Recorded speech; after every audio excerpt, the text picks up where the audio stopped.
sometimes what we're taught is not in the Bible. And a lot of camouflaging takes place to hide or to not mention the other factors that are involved in a topic or discussion. Well, what I'm going to show you is there is no such thing as a 7-year tribulation period, and that this time frame everybody's talking about in Revelation is considerably longer than 7 years. In the 6th chapter in the Revelation, if you scroll down to about, let's see, the 9th verse. And when he had opened the 5th seal, I saw under the altar the souls of them that were slain for the word of God and for the testimony which they had.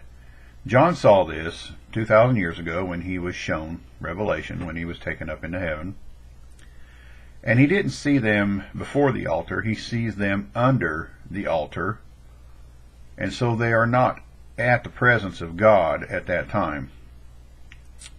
The white robes were given to every one of them, and it was said that they should rest until their fellow servants, or their like-kind people, which would be believers, were killed. So this is a future event, should be fulfilled. This all should be fulfilled here.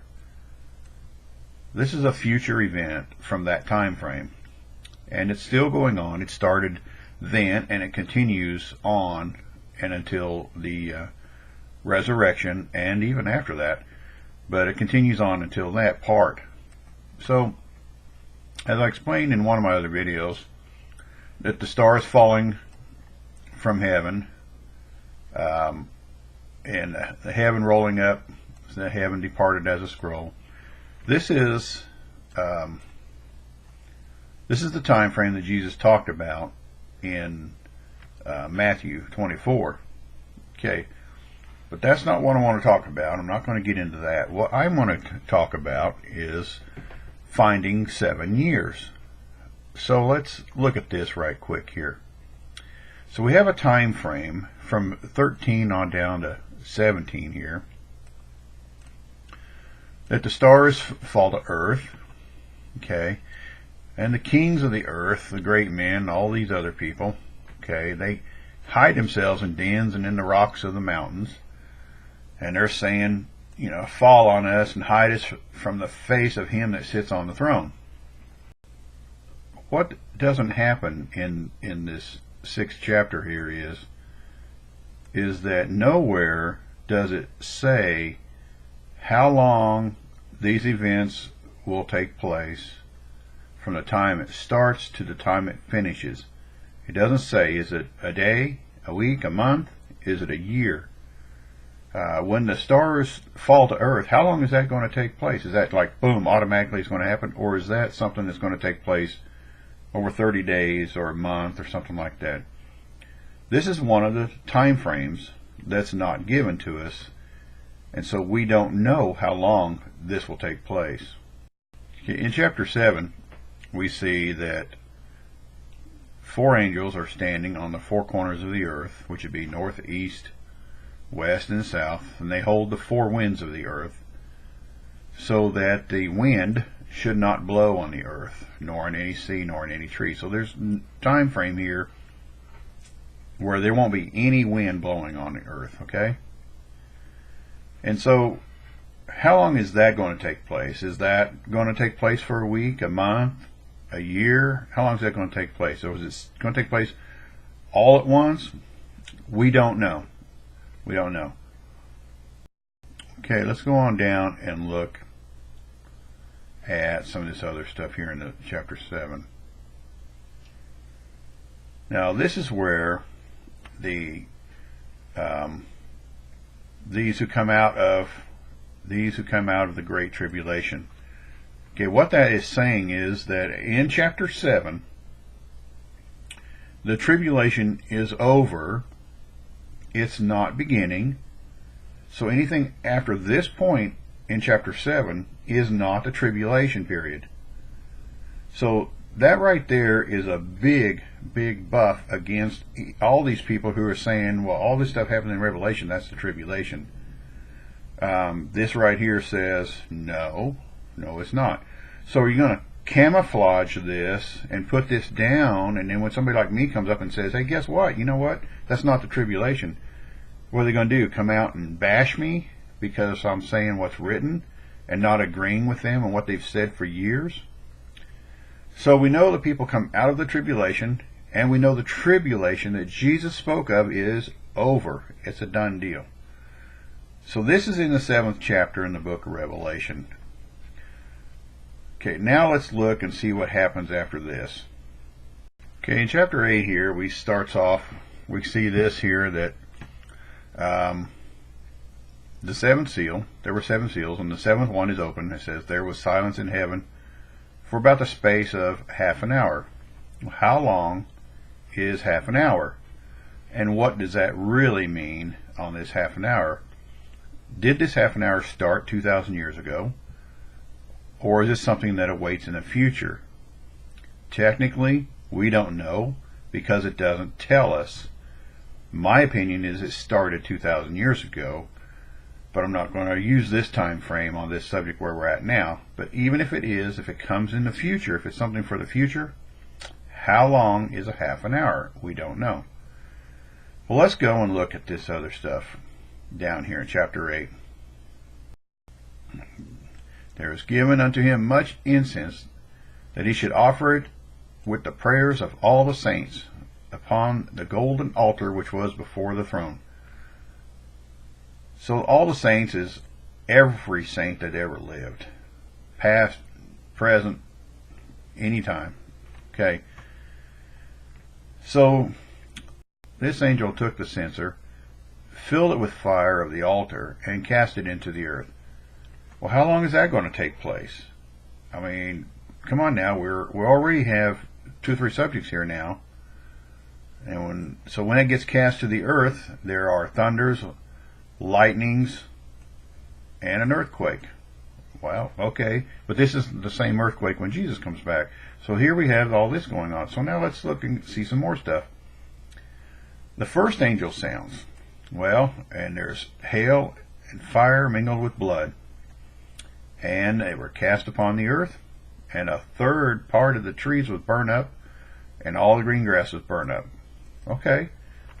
Well, that's going to take some time to burn up all the grass and all the trees. So, okay, we're getting into this 7-year time frame everybody keeps talking about. So, where does it go? Let's keep looking. And as it were a great mountain burning with fire was cast into the sea, and a third part of the sea became blood. Okay, well, that's going to take a while, so that happens there. So now we have the grasses, all the grasses burn up. The third part of the trees were burnt, and all the green grass was burned up. And now we have a third of the sea that becomes like blood, okay? So now a third part of the creatures which were in the sea, they all died. And a third part of the ships were all destroyed. So whether this takes place in a particular location in the ocean that causes this, or it just happens globally, more than likely from the sound of this, it might just happen in a particular place. But if it was globally, it will affect everything around the world. Okay, and then we have this here star that's called wormwood. Okay, and a third of the waters became wormwood. Wormwood means poison. A third of the waters became poisoned, and many men died. Many men died of the waters because they were made bitter, which they were made poison. They were poisoned. So when all this stuff takes place, fresh water's gone out the window.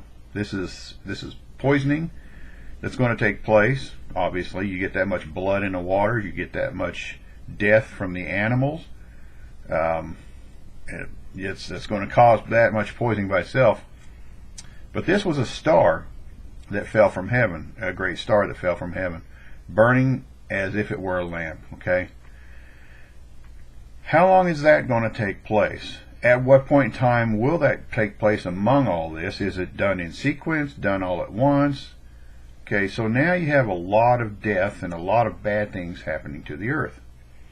And here we have the fourth angel sounding, and a third part of the sun was smitten, and a third part of the moon, and a third part of the stars. So as a third part of them was darkened, and the day shone not for a third part of it. A third part of the day didn't shine. Right now we have 24 hours in a day. You take a third part of that, that's 8 hours. Of course, we get that. We got 8 hours at nighttime here. But they're saying a third of all of it doesn't shine. So this means that typical 12-hour day, 4 hours out of the day, and part of the night, 2 or 3 hours out of the night, will not shine. It's just going to be darkened, okay? So that's a physical event. How long is that going to take place on earth, okay? So what this is, let's go back to chapter 6. I want to show this, what this is. Chapter 7 says the tribulation is over. And chapter 6 says, for the great day of his wrath is come. Okay? This means that this is a period of wrath. This is not a tribulation. It's a period of wrath. It's God being angry with the world, and it's a period of wrath. Let's go on to chapter 9. Now we have more things. He opens up the bottomless pit. Okay? Well, we don't know where the bottomless pit is. What the bottomless pit, in my opinion, I'm going to tell you what the bottomless pit is. The bottomless pit, if you can picture this, like a basketball, and you have a place where you put air in it, that's the door, and everything goes in and out of that hole, but there's no top, sides, bottom. It's a sphere. To me, the bottomless pit is a sphere. It has no place that goes up, no place that goes down. And no matter where this bottomless pit is moved, like if you move a basketball around, the internal never changes. It remains the same. So from what I see out of the bottomless pit is it's a sphere, and it could be the center of the earth. It could be somewhere off to the side. We don't see everything that's around us. Either way, this is a bottomless pit now in chapter 9. And he opens this bottomless pit. Okay? And now we've got smoke rising out of the pit, and the sun and air were darkened by reason of the smoke of the pit. Is that part of what we just read? And it could very well be. We don't know, because it hasn't happened yet, and it's not really explaining this stuff to it. But it could very well be what we just read. But, on the contrary, here's a contradiction. And it was commanded that they should not hurt the grass of the earth. Now wait a minute. We just read that all the grass was burned up. So let's think about this for a minute. If all the grass of the earth was burned up, and now we have locusts coming out, that they should not hurt the grass of the earth, or any green thing, nor any tree, then that means that the grass has to grow back, the trees have to start growing back. So there's a time frame of regeneration in here. The Bible doesn't tell us about it, but if everything is burned up before this point, there's nothing here for the locusts to eat. Doesn't matter anyway, because they're after only those men who do not have the seal of God in their foreheads. But here's something that's important. Now this is a time frame. And in those days, men shall seek death, and shall not find it. And they shall desire to die, and death shall flee from them. So now we're at a time frame where nobody's going to die. And this goes on for 5 months. Look at this. And their power was to hurt men 5 months. So here is a 5-month time frame in the Bible that's actually giving us a start and a finish. This goes on for 5 months. We don't know how long things happen before that, but we know this happens for 5 months. Now, this is only one woe that is past, and there are 2 more. Let's scroll down here and look at this other stuff. In this 9:15 here, we see something that's interesting, because this is now a time frame, and it says the 4 angels were loosed, which were prepared for an hour, a day, a month, and a year, for to slay the third part of men. So now we have another slaying of men, and these were prepared for a year, a month, a day, and an hour. Well, that's 13 months, and that they were prepared. So we have 5 months, and we have 13 months, and we have some other time frames that we don't know how long they are. So we're getting into this 7-year time frame, and we still haven't got to this proclaimed 7-year tribulation period. Now this is interesting because it says right here, and the number of the army of the horsemen were 200,000. Well, that's 200 million, okay? We get that. All right. But here's the problem. People are saying, well, that's the Battle of Armageddon. That's how many men are going to come up against Israel. That's the Battle of Armageddon. No. This is a global event. This is not, what you're looking at here are the woes and plagues, and this is not pertaining strictly to Israel. So we have a wrath period that's started, and now we have these woes that are going on. You have 5 minutes where people have sought death. Now look at this, in verse 9:20, and it's talking about, and the rest of the men, which is men meaning in general people, which were not killed by these plagues. And that's what you need to understand. This 200 million army is not people. They come out of the bottomless pit. There are no people in the bottomless pit. There are spirits and demons and evil things, but there are no people. So this 200 million army is set out to kill people and to hurt people, but they are not an army that's going to go up against Israel. This is part of a plague.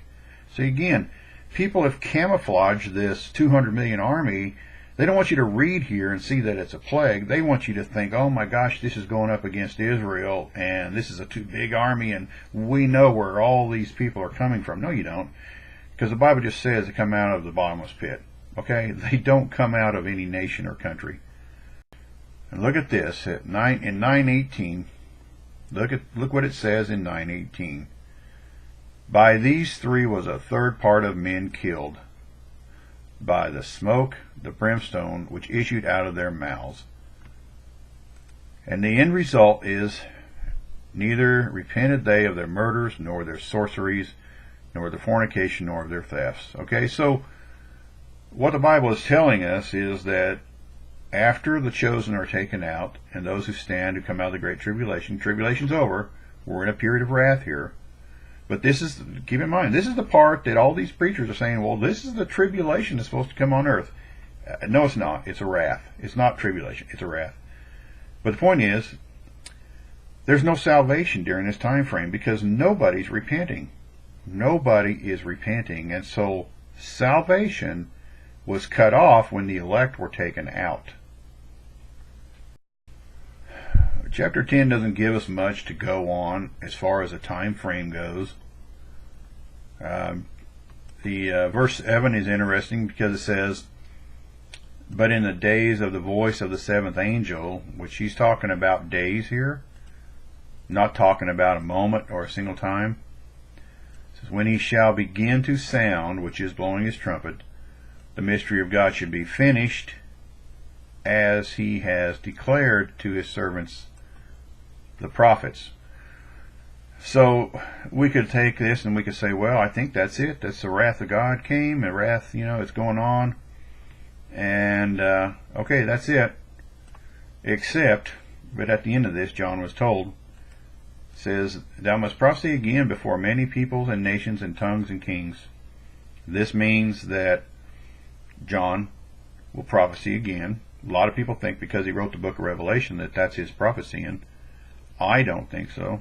I go along with that he's one of the two witnesses that will come around, and he will be accompanied by somebody else. I don't agree that it's Moses and Elijah. I don't see where they would ever come in place, but it's possible, but I don't see it that way. let's go on here. Well, chapter 12 has time frames in it that are set inside of it. Now, I understand a lot of people think chapter 12 is something that's going to come in the future, but it's not. Chapter 12 is describing past events and how things have come into play and why things have happened the way they have. Satan is not going to fall in the future. He's already here. He's here on earth now and today. He hasn't made himself known yet. But let's just scroll down and look at some time frames here. She should be fed here 1,203 score days. That's 1,260 days. That's 42 months. Okay, and another time frame here. That the woman was given 2 wings of a great eagle. She's given 2 wings of a great eagle. And that she could fly into the wilderness, where she is nourished for a time, times, and half a time from the face of the servant. This times, time, and half a time, most people say, well, that's also 3.5. It could be 3.5, and it could be 7, depending on the number that a time represents. And again, this time, times, and half a time, we don't really know if it means 3.5 or if it means 7, because it can go either way. Going into chapter 13, we see another time frame for this beast. Now check this out. This is a different beast. This beast rises up out of the sea. It doesn't rise up out of the bottomless pit. The sea represents people, so it rises up out of the people. And this beast is given a time frame to continue for 42 months. So the question is this the same 42 months? Or is it a different 42-month time frame? So already now we've got this 42 month, we have the 42 months of the 2 witnesses, we have the 13 months of the plagues, we have 5 months of people seeking death. So we're well over 7 years now. We're actually into somewhere between 7 and 10 years. We're well over 7 years, and we haven't even got to the period of the mark of the beast yet. But this takes place for 42 months. Okay. Now, if you go down to 13:11, you'll see another beast coming up out of the earth.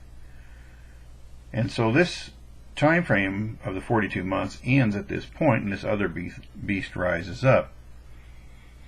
So let's do a little math here right quick, and let's just see how many time frames we can come up with right now that's written up to this point in the book of Revelation.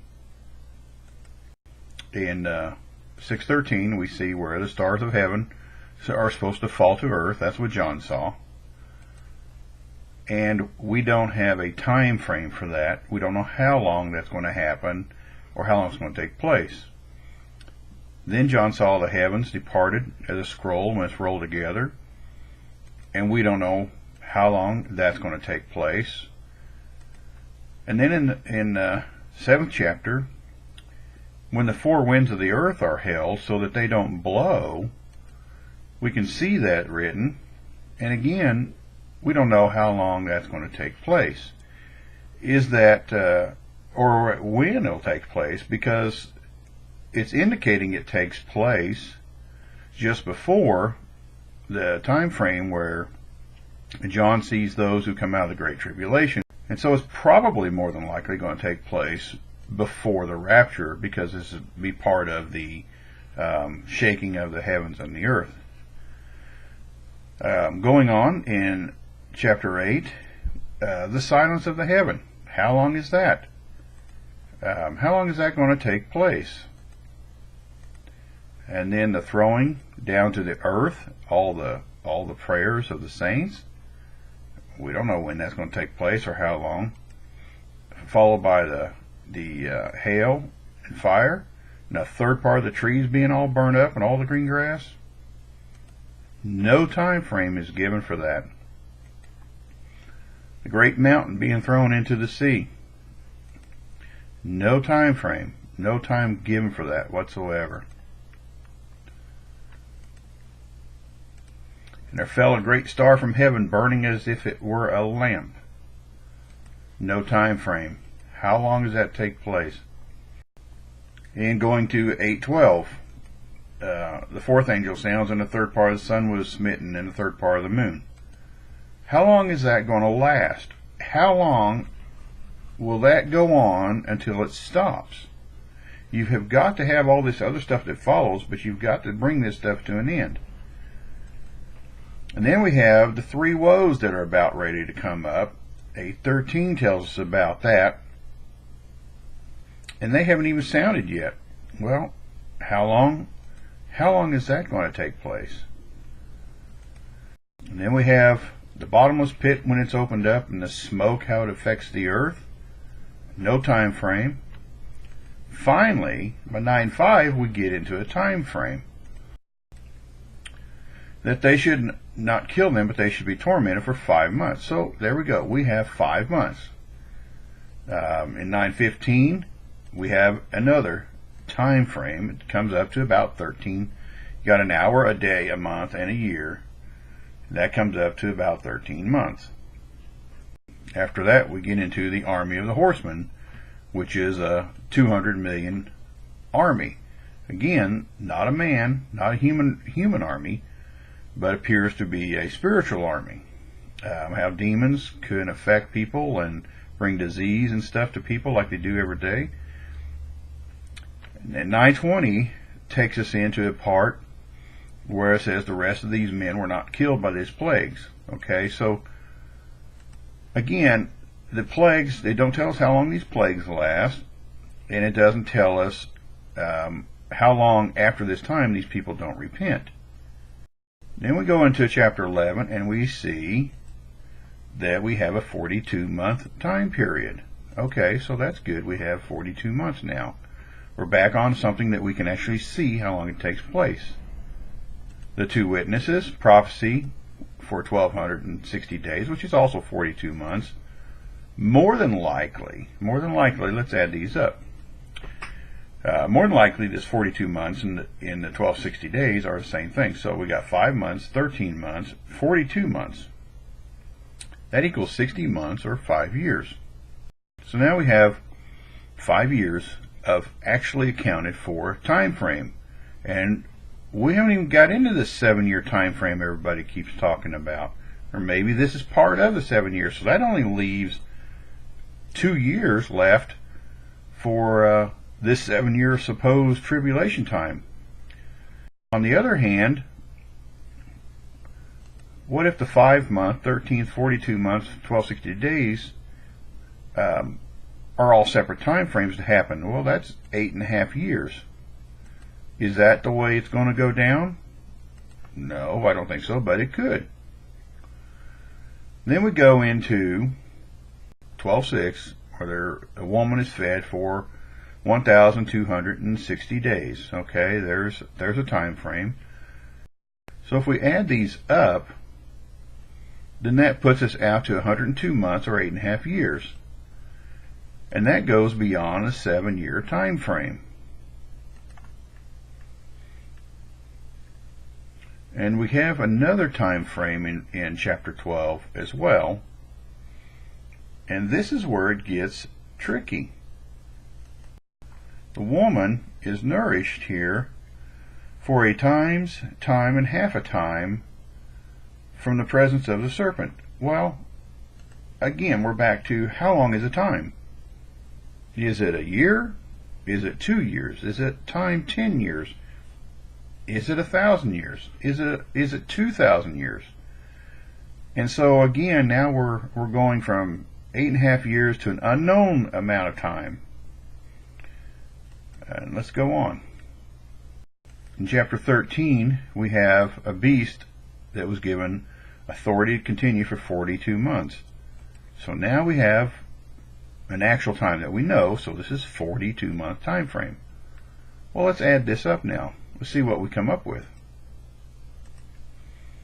We have 5 months, 13, 42, 1,260 days. That's 102 months or 8.5 years. Let's add another 42 months on it, and now we have 104 44 months total, or 12 years total.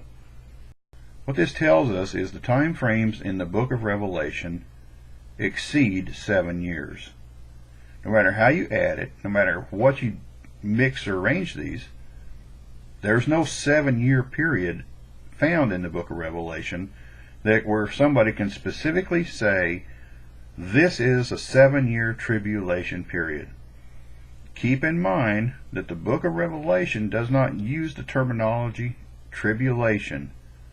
It uses the terminology wrath and wrath of God. So this is not a period of the tribulation.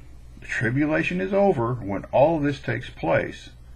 But even at that, there is no specific or specified time length of all of this wrath in a total or combination that we can actually determine how long this stuff takes place. Adding to the rest of this, we have another beast that comes up out of the earth. And we don't know how long this will go on before Jesus returns, but this is the one that causes the mark of the beast. And the mark of the beast again doesn't take place until Jesus is back on earth. There are a lot of people want to argue about that.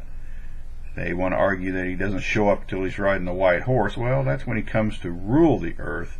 But he comes in Revelation 14:1 to do battle, and for the last wrath period when it begins, and that's the wrath of God, and that's when the battle of Armageddon takes place. Again, we're back to all of these time frames that don't add up to 7 years. They go beyond 7 years. And the reality is, there's actually no time frame given from start to finish for all of these events. Absolutely nobody can figure out that time length. When they take place, we'll know it then, but not until then. So for anyone to say there's a 7-year tribulation coming to earth, you really need to sit back and reconsider what you're being told. I know people disagree. I've said this many times. I'll say it again. There is no such thing as a 7-year tribulation period that's coming upon this earth. There is trouble coming, but it's not the tribulation. It's the wrath.